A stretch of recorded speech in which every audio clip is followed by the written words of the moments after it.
Olá, meus irmãos, meus amigos. Que a paz do Senhor esteja em nossos corações. Hoje, mais um Evangelho no Lar. Estaremos estudando juntamente com o Fábio e o Sérgio. E eu estarei fazendo a leitura inicial e a final. Então vamos elevar os nossos pensamentos, agradecer a Deus por mais esta oportunidade de estarmos aqui, pedindo a Jesus que nos ampare e nos proteja para que possamos compreender um pouco mais do Evangelho do Senhor neste capítulo no dia de hoje, que Ele possa trazer grandes ensinamentos para nós. Graças a Deus. Olá, sejam bem-vindos mais uma vez ao nosso estudo do Evangelho no Lar semanal. Hoje faremos a leitura das questões 668 até 670 de O Livro dos Espíritos. Questão 668. Os fenômenos espíritas, tendo se produzido em todos os tempos e sendo conhecidos desde as primeiras idades do mundo, não fizeram crer na pluralidade dos deuses? Resposta: sem dúvida, porque os homens chamando Deus tudo o que era sobre-humano, os espíritos eram deuses para eles. E é por isso que quando um homem se distinguia entre todos os outros por suas ações, seu gênio ou por um poder oculto, incompreendido pela maioria, faziam-no um deus e se lhe rendiam um culto depois de sua morte. Aqui ele faz referência à questão número 603, que já foi lida em outra semana. Agora um comentário de Allan Kardec sobre a resposta. A palavra Deus, entre os antigos, tinha uma acepção muito extensa. Não era como em nossos dias uma personificação do Senhor da natureza. Era uma qualificação genérica dada a todo ser colocado fora das condições de humanidade. Ou seja, era uma coisa genérica, né? Qualquer pessoa que tivesse algum conhecimento a mais de energias, um poder oculto, alguma espécie de poder até material, temporal, era qualificado como um Deus. E aqui o que ele explica na resposta que o Kardec está perguntando, às vezes os povos, as pessoas, né, mais humildes, mais simples, mais ignorantes, viam às vezes uma manifestação espiritual, ou seja, viam a aparição de um espírito e julgavam aquilo ser um Deus, davam o nome de Deus. Continuando aqui, comentários de Kardec. Ora, as manifestações espíritas, lhes revelando a existência de seres incorpóreos agindo como potência da natureza, eles os chamaram deuses, como nós os chamamos espíritos atualmente. É uma simples questão de palavras, com a diferença de que, na sua ignorância, mantida de propósito por aqueles que nisso tinham interesse, eles lhes levantaram templos e altares muito lucrativos. Ou seja, desde tempos muito remotos existem os mercadores da fé, os exploradores da fé. Enquanto que para nós eles são simples criaturas como nós, mais ou menos perfeitas e despojadas do seu envoltório terrestre. Se estuda com cuidado os diversos atributos das divindades pagãs, reconhece-se sem dificuldade nelas todos os atributos dos nossos espíritos, em todos os graus da escala espírita, seu estado físico nos mundos superiores, todas as propriedades do perispírito e o papel que eles desempenham nas coisas da terra. O cristianismo, vindo clarear o mundo com sua luz divina, não poderia destruir uma coisa que está na natureza, mas orientou a adoração para aquele a quem ela cabia. Quanto aos espíritos, sua lembrança está perpetuada sob diversos nomes, segundo os povos e suas manifestações, que não cessaram jamais.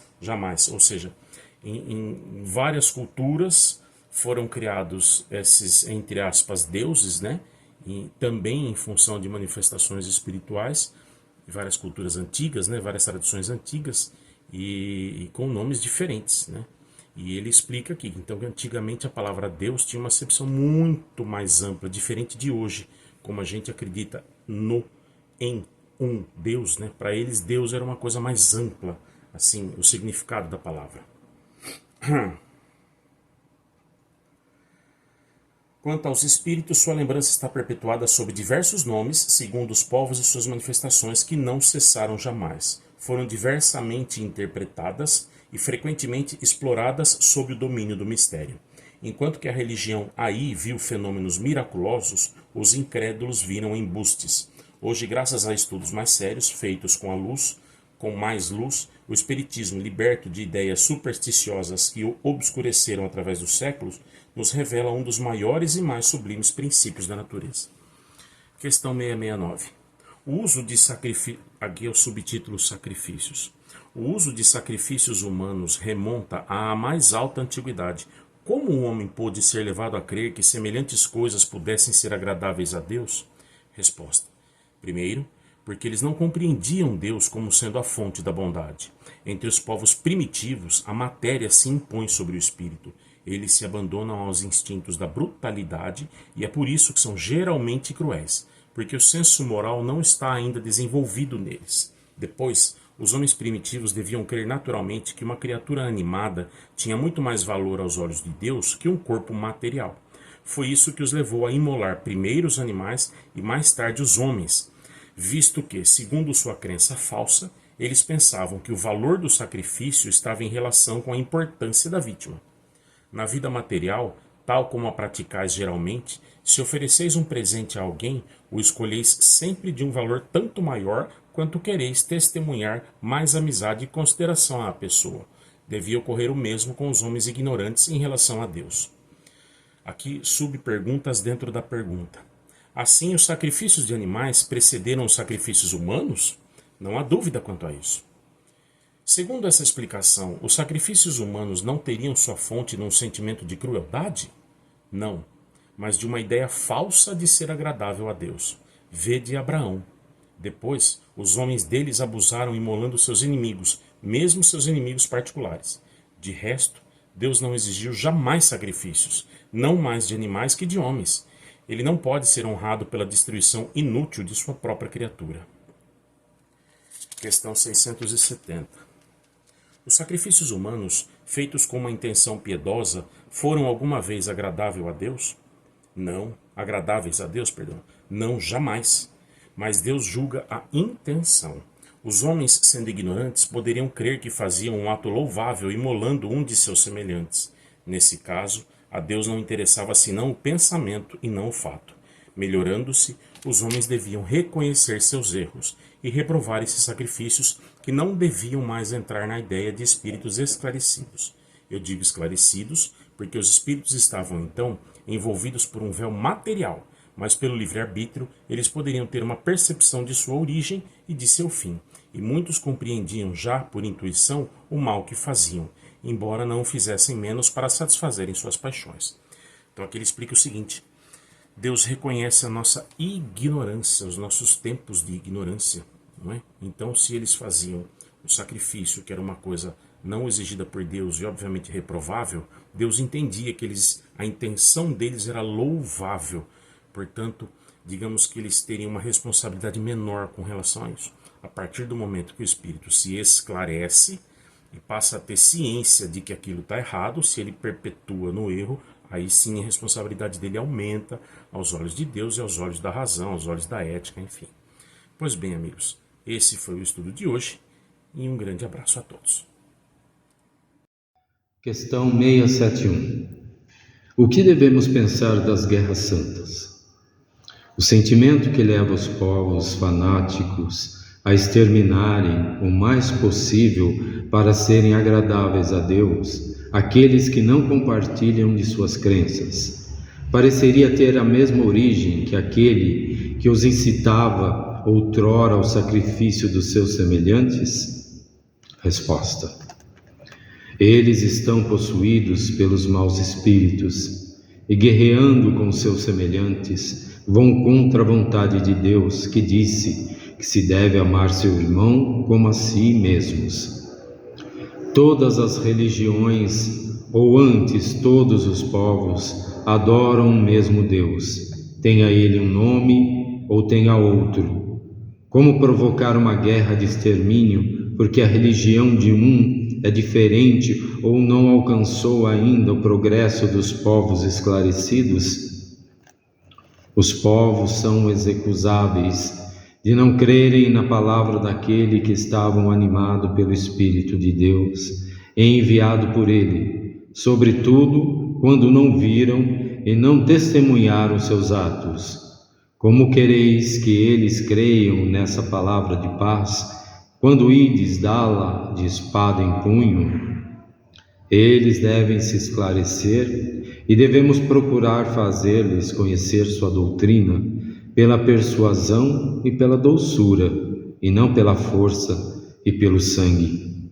Na maioria das vezes, não acreditais nas comunicações que temos com certos mortais, porque quereríeis que estranhos crescem em vossa palavra, quando vossos atos desmentem a doutrina que pregais? Questão 672. A oferenda que se faz a Deus de frutos da terra tem mais mérito aos seus olhos que o sacrifício de animais? Resposta: eu já vos respondi dizendo que Deus julgava a intenção e que o fato tinha pouca importância para ele. Seria evidentemente mais agradável a Deus ver oferecer os frutos da terra que o sangue das vítimas. Como já vô-lo dissemos e o repetimos sempre, a prece dita do fundo do coração é 100 vezes mais agradável a Deus que todas as oferendas que poderíeis fazê-lo. Repito que a intenção é tudo e o fato nada. Questão 673. Não seria um meio de tornar essas oferendas mais agradáveis a Deus, consagrando-as ao alívio daqueles a quem falta o necessário, e nesse caso, o sacrifício dos animais feito com um fim útil não seria meritório, embora tivesse sido abusivo, quando não servia para nada, ou aproveitava senão as pessoas que de nada precisavam? Não teria alguma coisa de verdadeiramente piedosa consagrar-se aos pobres as premissas dos bens que Deus os concedeu sobre a terra? Resposta: Deus abençoa sempre aqueles que fazem o bem. Aliviar os pobres e aflitos é o melhor meio de honrá-lo. Não digo com isso que Deus desaprova as cerimônias que fazeis para pedir-lhe, mas há muito dinheiro que poderia ser empregado mais utilmente e não o é. Deus ama a simplicidade em todas as coisas. O homem que se liga a coisas exteriores e não ao coração é um espírito de vistas estreitas. Julgai se Deus deve interessar mais pela forma do que pelo fundo. E assim nós agradecemos por mais este momento de união de pensamentos, pelo o que foi proposto hoje, os nossos ensinamentos, que possamos fazer uma reflexão daquilo que foi exposto e que nós possamos agradecer por mais este momento, pedindo a Jesus que nos ampare e nos proteja sempre. Obrigado, Senhor Deus. Obrigado aos irmãos superiores. Obrigado aos amigos, a todos aqueles que nos acompanham e que nos protejam. Lembrando de todos os nossos irmãos neste momento. Que a paz se faça em cada coração. Graças a Deus.